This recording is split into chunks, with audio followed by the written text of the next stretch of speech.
It's all.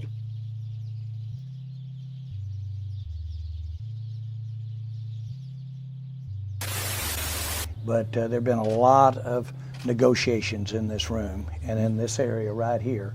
And what's important about this is that if you jack this chair up just right, then which it is today for the purpose, you jack this chair up just right, and then you've got that soft cushion there. You sink into so this. your what is about 5 or 6 inches from the floor. And I'm sitting here with mine about 2 feet in the air, looking right down at you and leaning on you and coming real hard at you. There's a... Still waiting on that heifer, Julio. You. You're cool. And you, I'm out. This is Past the Rock. We are back. It is the fourth quarter, and it's time to do some NFL news and notes. You can tell from the Jerry Jones intro there that we've got Cowboys weekly days of our Cowboys in a way that we've never had before. I don't believe we've ever had someone of this prominence publicly say, "I'm done here. I officially requested a trade for Stephen Jones." You mean the Cowboys? Yeah, players. I'm done here. Yeah. I don't think this we've ever seen this here. Unfortunately, it's very. This comes in a very tough time for Micah, and I'm about to say a lot of positive things about Micah, but it comes at a very tough time optics wise for Micah. Here's why I say this, because unfortunately, most of us just watched Myles Garrett more or less do this with the Cleveland Browns. Sure. So it takes a lot of the excitement out of it. But maybe I would caveat that with obviously I don't remember exactly, but I don't remember Myles Garrett being as specific about what happened so far in the process as Micah was. Micah's real transparent. I would agree they're handling it differently. And Myles was fair. Myles did come out with like a bit of a letter, or something like that, but it was not nearly. But it was flowery PR. It was a PR type thing versus Mike is like, well, here's what's fucking happening. Yeah. And so I really love this. And so, yeah, that's why I just say. So first of all, I think there's a lot of people right now that are probably not super concerned. I think it's hard to even get a read on this situation for anybody. So, but I think a lot of people it's hard to be super concerned because, like, realistically, we know that they could just pay him his money and we'll all pretend like that's never happened. Especially because the history of Jerry is the guys get paid. They get paid more than they should have. Yeah. And that's always been the end of it. So it's like, I think it's really a win-win for Micah because either he gets paid, just a crap ton, or he gets to be like, I challenged Jerry Jones and he blinked, which not a lot of people can offer. And I think that most people that I've heard that have been around here paying attention all assume they're going to get a deal done because it takes Jerry forever, but he doesn't win. So if anything, this greased the wheels. You know what I mean? Because he got the national narrative stirred up in a way that Jerry loves. Yeah. And I should say the specifics that we're told about here is that him and Jerry are having a meeting about something else, and Jerry starts bringing up contract talk, and they verbally agree on something. But then Micah's, smarter than most of the guys who've negotiated with Jerry over the years and said, but let me have my lawyer take a look at this, basically. Let my agent peek at this, and the agent had some different ideas. Yeah, and that doesn't surprise anyone. And I think it's fun for this particular argument because we know the Jerry side of it a billion times over. You shared a really funny clip with Charles Haley that kind of summarizes that, right? Yeah, for anyone, I'm not going to play it now, but the podcast was suggesting that Charlotte Jones should be the GM, and he was like, make it happen. They're like, well, why don't you make it happen? And you could talk to Jerry Jones more than we can. And he was like, Jerry Jones never listened to a black man once. He's not going to start now, or he's not going to start with me, or whatever he said. And obviously Chuck Haley's a funny guy. He's got him and Jerry probably are cut from the He's got, similar he's cloth got more than they realize. a wild energy about him. But no, I mean that statement's very true. I mean, Jerry's history is pretty easy to find and seek out. And I would say the understand. only caveat is, sorry, I just use that again. The only pushback I might have to the statement being 100% a factual thing is I don't think he listens to anybody no matter what. But Yeah, well, I also think there's if you want to play that card, I think it's probably fair for him to some extent. He's just a stubborn SOB. Yes, I think both things are probably true in this situation. I think for Micah, I really respect that he gets to come from this almost fighting fire with fire because he's got his own little media crap, and this is kind of funny. Now Micah having a media empire more or less built up with him. I mean, using empire pretty. I bet he's got some strongly, pretty but- strong numbers, a lot better than ours. Yeah, of course. But like as far as the industry goes, even for the athlete podcasts, like I don't know how well Micah does compared to others and stuff. I don't know, but I will say he does somehow seem to find time to watch a ton of games every week because he's not just he seems to actually know what happened in a lot of games, which most guys who do their own podcasts are just pulling it out their ass, even though they're in the league.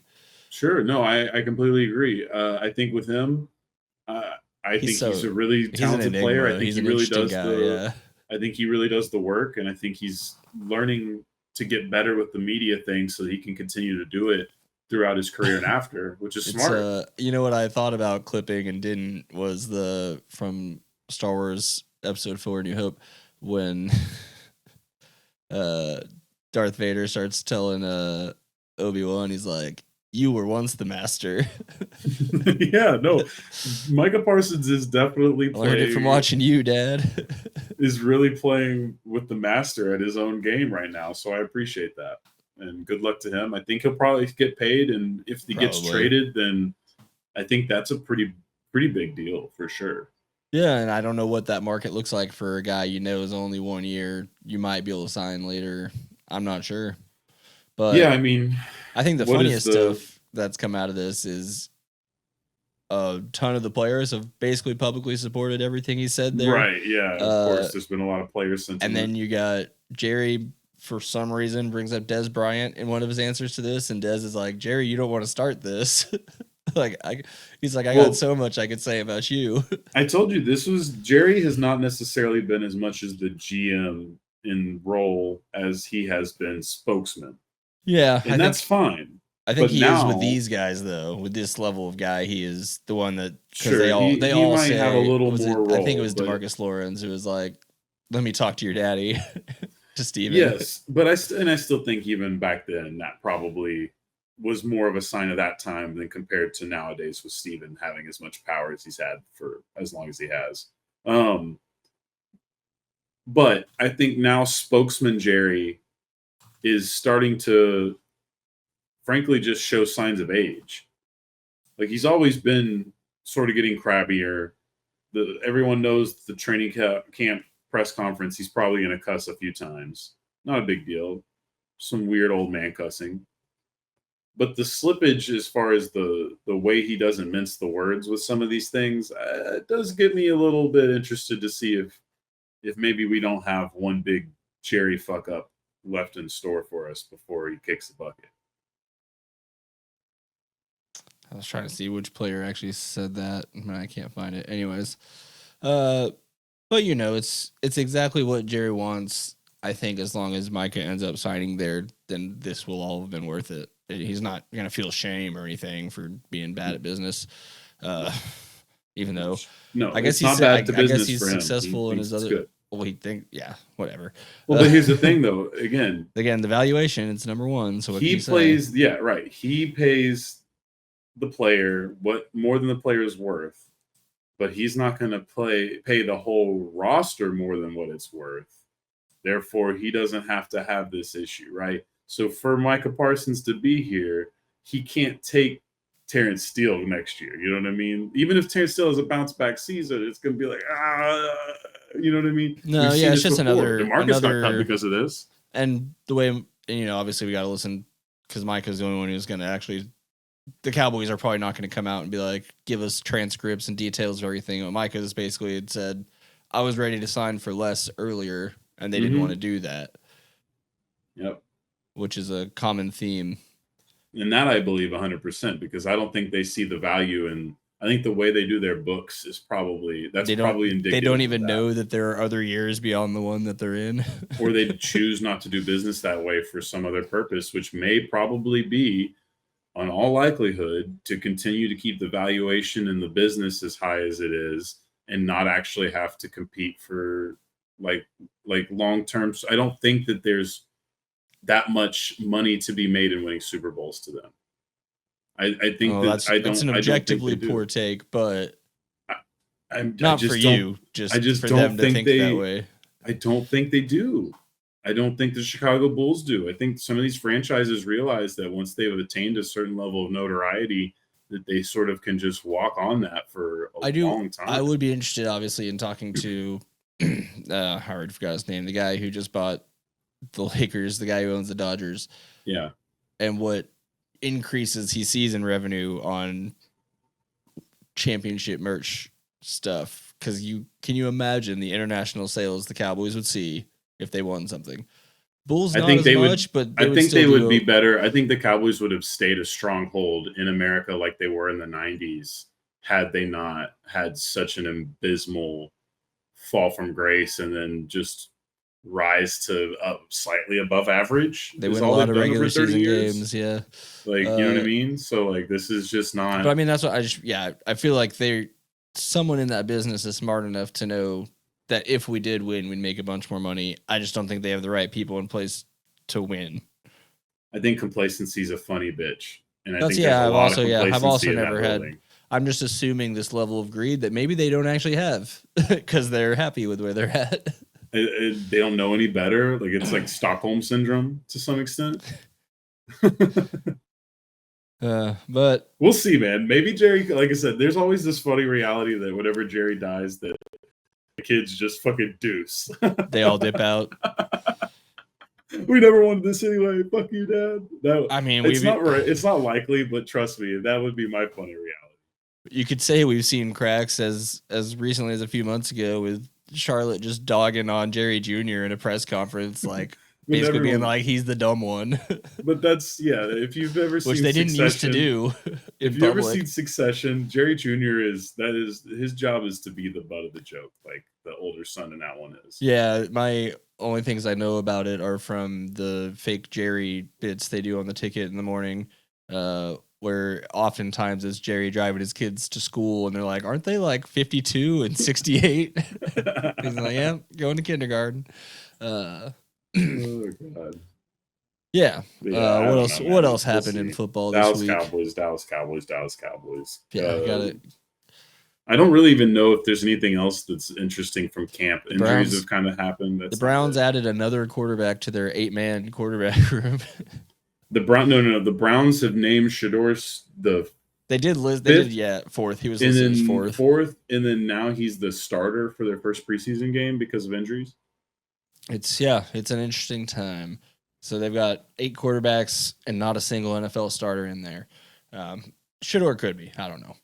Well, I think that basically what I'm implying here, and what seems to be being implied by some of these mainstream stations, I saw this on an ESPN broadcast, I saw someone else talk about it, where more or less there's a worry that, whenever Shedeur was drafted here, they already drafted a quarterback, right?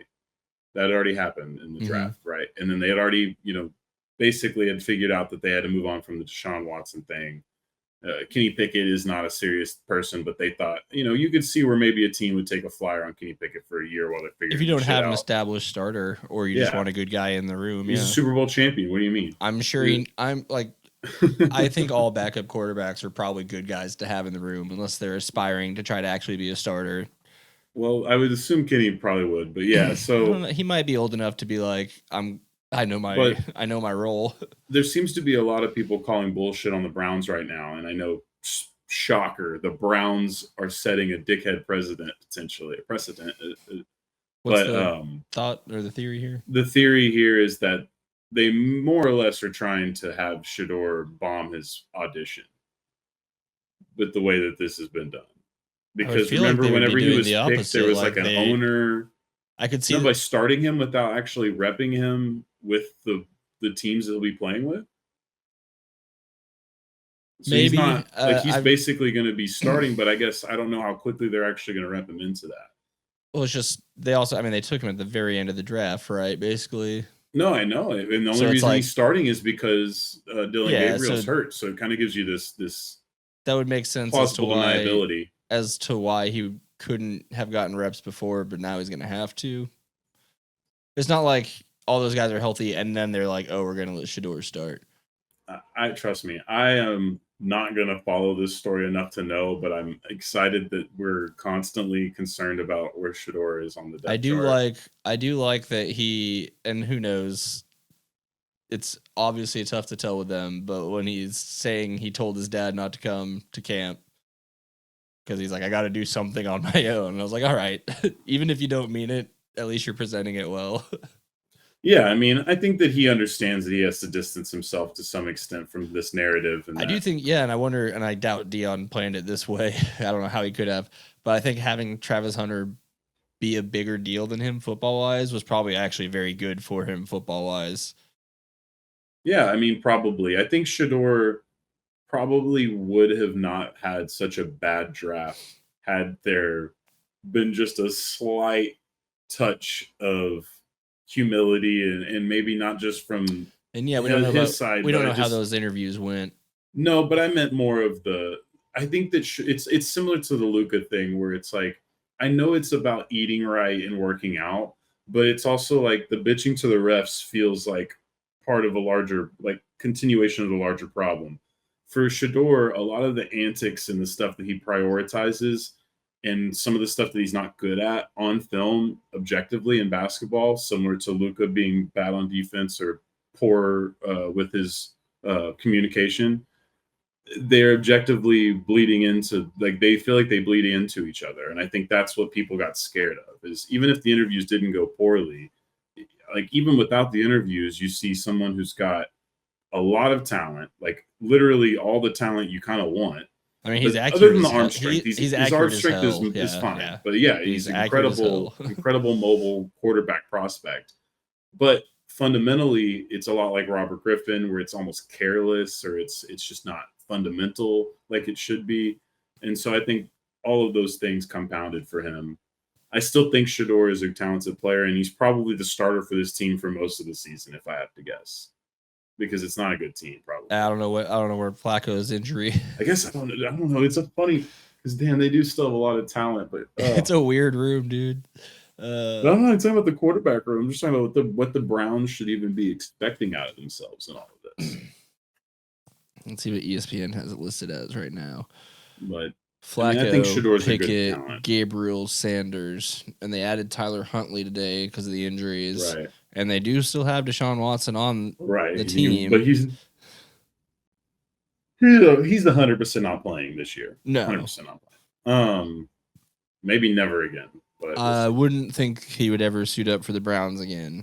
yes, that To say whether another team sure. might try it, I don't know. But for a won't camp, be at yes, won't be at this price. I can tell you that. Someone will definitely bring him into a camp. Guaranteed. Maybe. No one was bringing Kaepernick in, and we still don't really know why. Yeah, we do. What are you talking about? That's such a different thing. Colin Kaepernick pissed off old white dudes that run the league. The most racist place. I'm just messing around with the why we didn't know why. But he definitely, I would say, was still more. He still looked like he could play quarterback. Versus when we saw Watson, it was like, oh, you really haven't been playing in a while. No, Watson, if anything, resembles a lot of the room that makes the decisions for the NFL. And Colin Kaepernick directly defied pretty much everything they existed before. Oh man. Yeah, so I would say that it's tough for him. Have you seen the stuff about the Saints quarterback? No. It's always bad. I told you guys there was Shaw or whatever his name is. Yeah, the show or whatever. I told you about the Giants had to tell people to stop recording after their rookie quarterback had thrown a bad ball. But then I think someone should have told the same thing to the Saints because their poor guy got tore up on social media with all the clips of him throwing ducks and gifs. And it's tough because we don't know the context. We're not watching these full practices. For sure. It's also fair that if they suck in their initial practices, that's not an indictment of what they're going to be forever. So it's just a funny thing to happen. I've seen too many things where like this offense looks really good in camp, and it's like, well, they're throwing against their own teammates, and it's just a social media situation, and it's a fandom thing. It's like people who don't enjoy anything else or don't have enough going on are very invested right now in football, and they've got a shred of live football. It's not a good one. It's objectively some of the worst live football you can get as a fan, but they've got the training camp footage, and they're going to dissect every single thing that they can get their hands on like this is a Zapruder film. You know what I mean? And it's just boredom. It's the NFL is a difficult league to stoke motivation for 24/7, 365. Yet there's an entire industry. See, I don't think that it is difficult. It's just me and you aren't. I think it's difficult. I think all sports are difficult to truly stretch out, even when the leagues do the jobs like I've been talking about with the NBA of trying to actually put all the dates together. It's like realistically with so much basketball that's going on and how many guys in the summer league are retreads and how many guys in the summer league actually play that long. Like if you're actually truly into the game and following everything, you kind of know to write off summer league as your own mental peacetime because if you're gonna watch all 82 games or as many of those as possible. Yeah, it just depends on your level of sicko. But even if you're covering it, it's not. It's awful content to drudge through. These content creators know it when they're making it. The best ESPN radio people like Scott Van Pelt were the ones who would openly mock it, like where we could to us during the broadcast, so it's like they understand the slop season, and for the NFL, it's extra sloppy. Well, a couple of quick hits around the rest of the league. We did see Teddy Bridgewater signs with the Bucks, which is kind of cool. Last year, he took most of the year off and coached a high school team. Wait, he's playing football again? Yeah, you didn't just punk me? No, he signed with the Bucks. I'm looking at a video from the press conference. Who's their quarterbacks? Oh, he's Baker's backup now. One of Baker's backups. All right. Well, good for Teddy Two Loves. Yeah, always seems like just like a really cool guy. Bucks random Super Bowl run. They have Kyle Trask listed above him right now. Big white kid from Florida. Michael Pratt got hurt, so they picked up Teddy Bridgewater, who is technically suspended from coaching his high school team for being nice to children. Yes, for doing good. Because the amateur, remember, they're amateurs. No one makes money off of them at all. No, nobody. Don't look at where we get paid from. Terry McLaurin, Commanders wide receiver, also did request a trade, which I don't really know what the story is there. That was 6 days ago. I haven't looked further into that. It's confusing to me because they're finally competent. So it seems weird that he'd want out, but money. I don't know what's going on there. But it seemed like now would be the best time to pay him while you got Daniels on a rookie contract. But anyways, the NFL banned smelling salts on the sidelines. Oh, Dak is going through it. So I don't know what these guys will be doing now. Maybe they'll just have to go back to old natural cocaine. But honestly, how many of them have been? And they're just like, well, fuck. They put the they're sitting like they're doing it themselves, refilling the smelling salts with just pure cocaine. It is funny just because watching, I don't see it as much in the NFL, mostly because they don't catch them as much on camera, or they're able to hide better because they have such a huge sideline. But in hockey, you could just always see the guys on the bench. You see it in the eyes right after they do them. Honestly, I didn't notice it a lot until Prescott. And then, Prescott. And was bad, it probably, my guess is it picked up because of hockey guys, NFL players seeing hockey guys doing it.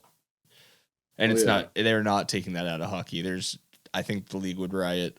I love the commitment level to it because like Prescott really will look like he's just like in the bar at the, in Deep Ellum, just trying to get a line off in the middle of nowhere. Nice no one's looking at me. Seriously, bro, it's one of the most like obvious looking things, but it's, he's not It was, Technically, yeah. I maybe remember wrong. being shocked as a younger child seeing it on the bench in hockey and realizing I was like, they're not doing cocaine, right? And then someone Yeah, had to like, explain to me the concept of smelling salts.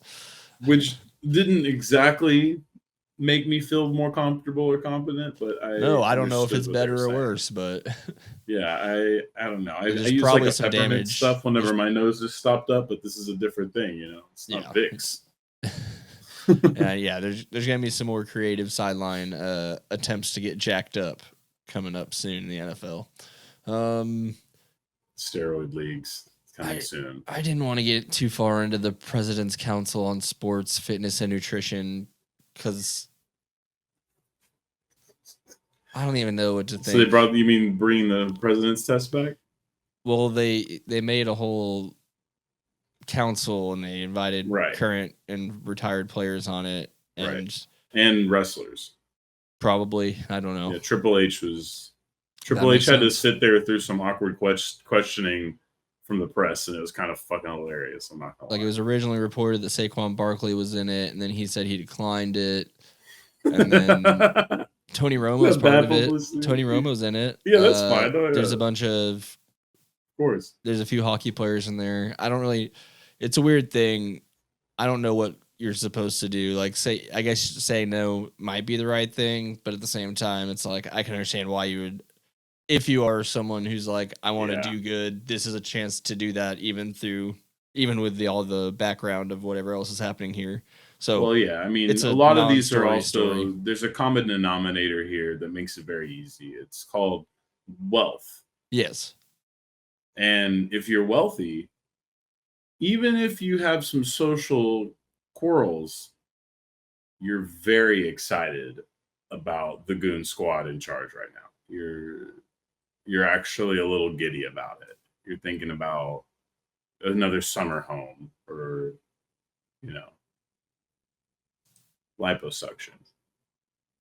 Mike McDaniel, when asked if it was someone said them about good morning, he said it's a great one. And they said, why is it not just a good morning? And he said, because we're another day closer to death. So coaching the Dolphins is tough, right? I think I think, there's a combination of that and he's just my kind of guy. So is there a chance that he has a solid Miami career and then really knocks it out of the park in destination number 2? Because I feel like do, there's a yeah, I do chance. wonder what his second job is going to be if he goes somewhere that takes the team more seriously from a front office standpoint, what that could look like. 'Cause he seems smart. I don't know. And he's also kind of just stuck with Tua at this point, right?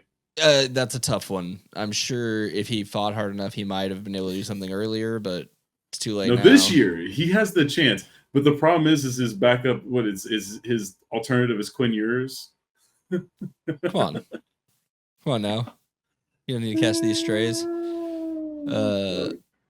I'm just scrolling through other stories, seeing if there's Sorry. anything that jumps on my mind. So I don't see Quinny saving the day. Oh yeah, Jordan Addison suspended for 3 games for his DUI last year. Yeah, okay. And Jefferson is technically missing some practice hurt. They're saying he'll be back, but on the off chance that he has to miss a couple games, all of a sudden wide receiver 3 is wide receiver 1, so that makes the start of the season a little tough.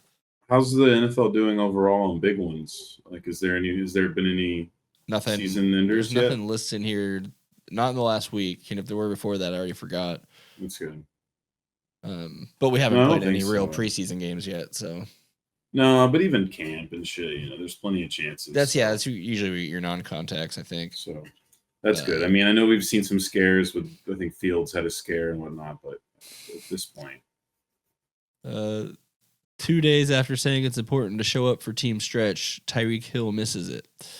yeah, I thought he was trying to get out of there too. Like, Miami's a strange city or a strange team. And then he tells the media that he was late to practice because he, quote, was just dropping the kids off to the pool, which I assume means he was pooping. Taking a shit.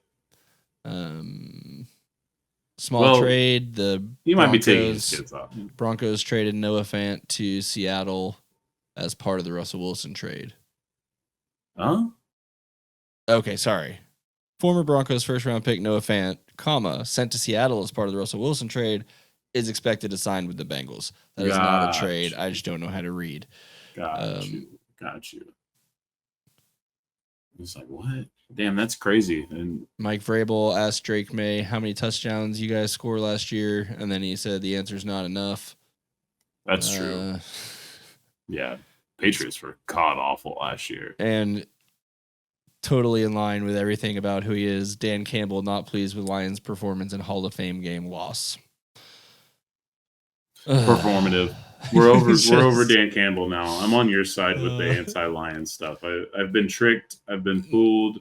Look, led astray. I walk a weird line because I think he's awesome, and I like that he's doing. I like his. I It's good for honestly Detroit. don't. I don't hate his. Yeah, it's just if they weren't in my division, I wouldn't. I have to put him down. Come on. It's good for Detroit. Yes, I'm aware of the fact that it's I don't want to get better than clowned. rooting for my team to some I don't want to get extent. clowned for them winning before my team does. That's really what it's rooted. Well, at I'm this already in point. that seat. You know what I mean? And it doesn't even like. I get clowned for Super Bowls. It's that- different, yeah. My franchise has 5 Super Bowls, but no one lets me count one of them. I think you can, and then what you No, do I is can't. you hold up the Forbes valuation list. Yeah, exactly. That's my championship. See Put that? those- hang those Manchester banners. United number 2 right there. Number Madden- 2. If Madden would let you hang those banners, would you buy it? If honestly, why has Jerry not made his own banner for this yet? Is the question. Because it would cover up. It would actually block the sun from the field. Blah blah blah. That's what they could do with the curtain. Is that's the only way you could fit The all the Forbes consecutive valuation. years that they've made number 1 on the list. You need something that big. Maybe that's how you sell it to them. I think get creative.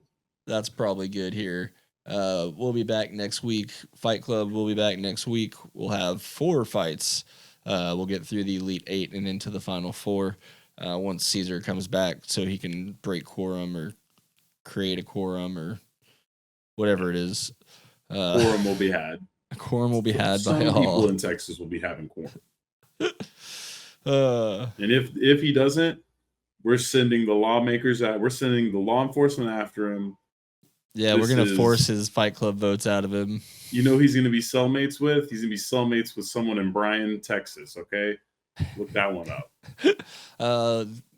Not to get too far into that, but it is funny to think about the life she used to live and now she's in Bryan, Texas. No, dude, I'm so excited to tell my uncle who lives in College Station that Go his see her. neighbor is.